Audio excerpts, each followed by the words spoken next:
if you could look into this space here, this is called a ventricle.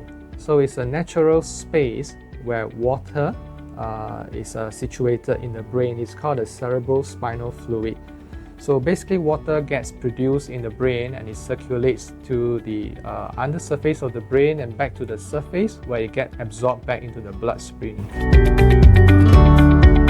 In the presence of acute bleeding in the brain, for example in cases of head injury or in stroke, blood can go into this region and blocks up the small holes where the water flows, and this will result in an accumulation of water in this water chamber.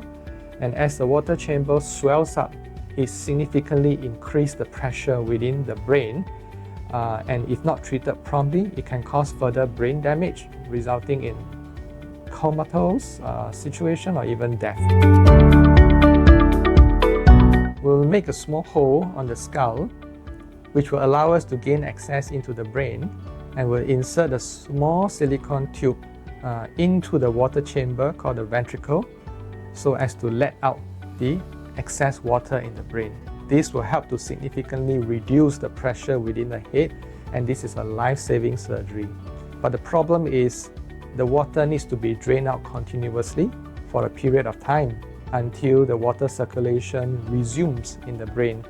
And during these few days that the drain is being inserted, it's being connected to a device that will allow us to control the amount of water that is coming out from the brain. You know, the patient who are restless can move in the bed and their position changes, so the nurses who look after the patient have to meticulously check every hour in the minimum that the device is placed at the same level as the head.